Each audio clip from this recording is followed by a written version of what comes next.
from bbclearningenglish.com. Hello and welcome to 6 Minute English. I'm Neil. This is the program where in just 6 minutes we discuss an interesting topic and teach some related English vocabulary. And joining me to do this is Rob. Hello. Sorry, Neil. How long did you say this program is? 6 minutes. It's 6 Minute English, Rob. Right, okay. Sorry, what's your name again? Neil. My name's Neil, Rob.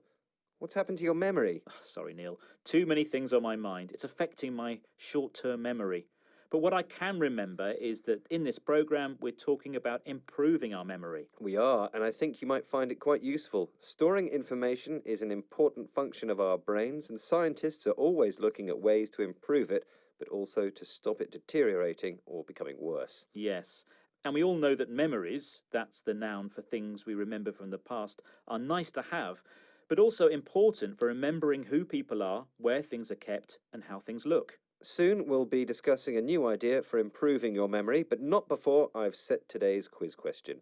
There are many ways we can improve our memory, but one way is through the type of food we eat. According to the BBC Food website, which type of food supports good memory function? Is it A, eggs, B, spinach, or C, bananas?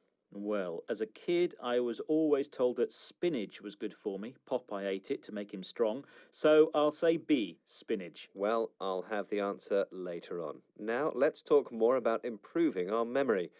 Memory is the ability to encode, store, and recall information, but a number of factors can affect people's memory processes, including health, anxiety, mood, stress, and tiredness. That's why, for example, if you're taking an exam, it's important to get a good night's sleep and to keep healthy. But Neil, when you're revising for an exam, what helps you to remember facts? I tend to write things down again and again and again and again. Well, that's one way, but people have different styles to help them remember. According to the BBC's I Wonder Guide, there are 3 different styles: visual, auditory, and kinesthetic. That's learning by doing and practicing something over and over again. That sounds like me. But recently, a new study has come up with a method that could possibly be the best way to improve your memory, and that's by drawing. Darryl O'Connor, who's Professor of Psychology at the University of Leeds, has been speaking about it on the BBC Radio 4 programme All in the Mind. See if you can work out why. The authors certainly argue that one of the things that happens is by drawing these particular objects, that it leads to this increased contextual representation of the object in one's mind. It makes a lot of intuitive sense, the idea that if you have encoded something in a greater level of detail, you're more likely to remember it. It's much stronger than just remembering, writing down the words. Okay, so let's try to explain that. Drawing something leads to increased contextual representation of the object. When something is contextual, it is in the situation where it usually exists. So, as you draw something, you're creating a picture in your mind about what it is, how you use it, and where it's used. I wonder if this means artists have good memories. Maybe. Darryl O'Connor says that when you draw, you are encoding something in a greater level of detail, more than you would by just writing things down. Encoding is changing information into a form that can be stored and later recalled. That's because, as you draw, you're thinking about different aspects of the object. He says it makes intuitive sense. Intuitive means it's based on feelings rather than facts or proof, so you just feel it's the best thing to do. Of course, this is just one more way to improve your memory. I have also heard that doing crossword puzzles and Sudoku can help, especially when you're older. Yes, as we get older, we can often have more difficulty retrieving information from our memory, and people with Alzheimer's find it very difficult to encode information. So any way to keep our memory working is a good thing. Basically, we need brain training. Brain training and eating the right food, Rob.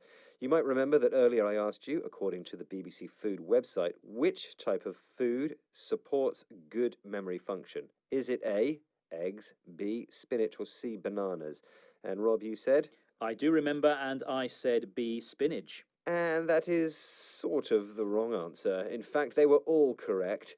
They are all examples of food that can help support good memory. Apparently, foods rich in B vitamins are important as they provide protection for the brain as we age and support good memory function. I think it's time to change my diet. Now on to the vocabulary we looked at in this program. So today we've been talking about our memory. We use our memory to remember things, and memories is the noun for things we remember from the past. Then we discussed a learning style known as kinesthetic, that is, learning by doing and practicing something over and over again. We heard from Professor Darrell O'Connor, who talked about contextual representation. When something is contextual, you see it in the situation where it usually exists. Next, we talked about encoding, that is, changing information into a form that can be stored and later recalled. And we mentioned intuitive sense. Having an intuitive sense means doing something based on feelings rather than facts or proof. So you just feel it's the best thing to do. And finally, we mentioned Alzheimer's, a disease affecting the brain that makes it difficult to remember things, and it gets worse as you get older.